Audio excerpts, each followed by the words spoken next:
Is it suicide if you kill your past self? Or your future self? I'm not sure. I don't think so. I was 8 the first time I saw her. It was a snowy afternoon in 1994. My mother and I were in the Walmart parking lot making the long walk back to our car.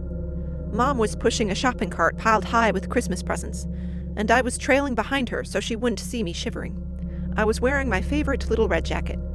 As Mom had warned me, it wasn't nearly enough to keep me warm. However, I had won the right to wear the jacket only after a fierce and prolonged tantrum, and I was smart enough not to complain about the cold now. Suddenly, a tall, oddly dressed woman, also wearing red, stepped out from between a row of vehicles and blocked our path. "Excuse us," Mom said.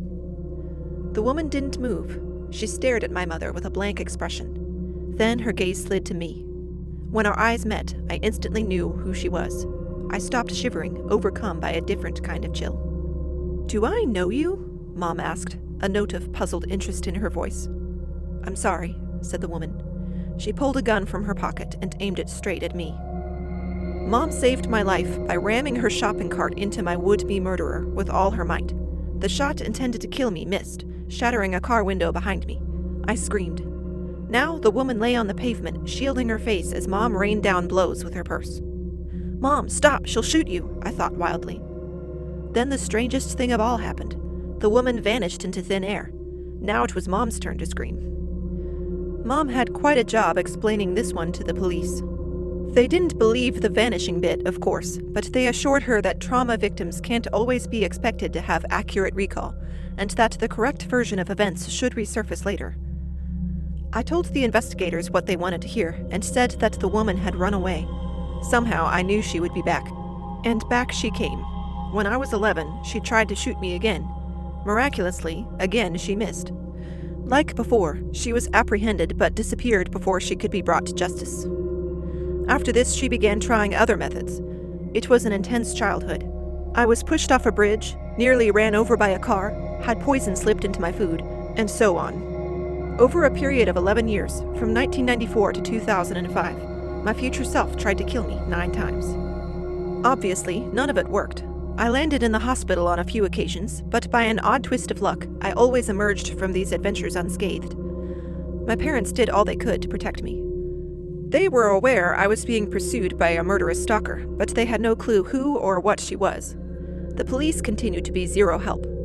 As the years went by, I grew to look more and more like the woman we had seen in the parking lot, but still, my parents didn't make the connection.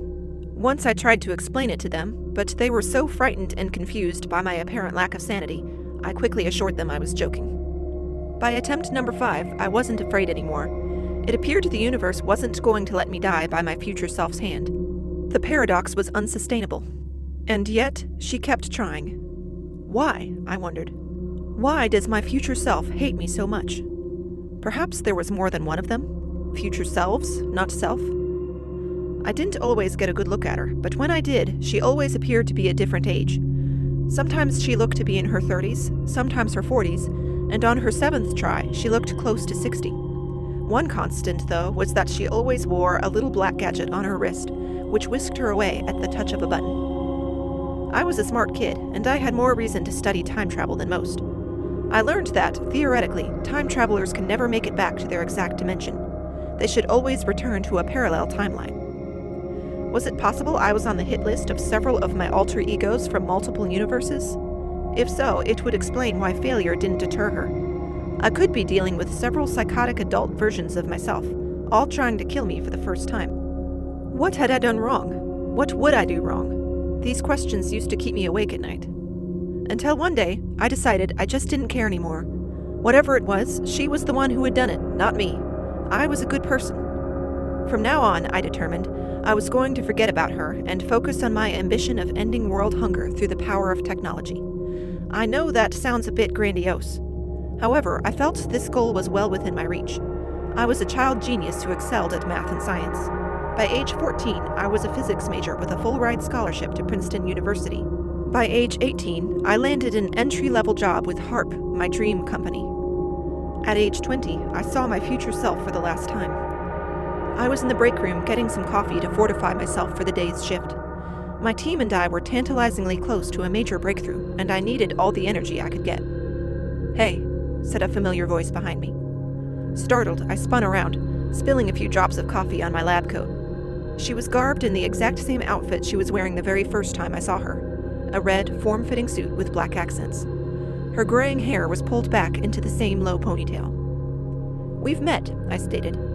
"Yes." "When I was 8, right? In 1994? "Yes, only a moment ago for me." "You tried to shoot me." "Yes," she admitted. "How did you get here?"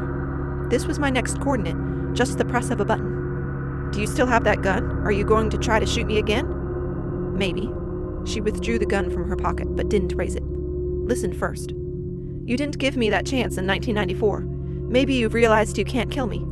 She sighed. "Yes, I figured it out. I had to test it. When you hear what I have to say, you won't blame me."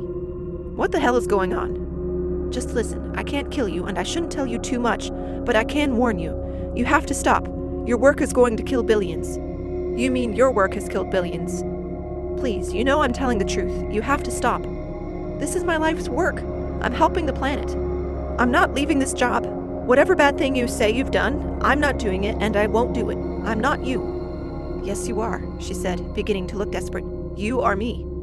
What will it take to get you to leave me alone? Do I have to kill you?"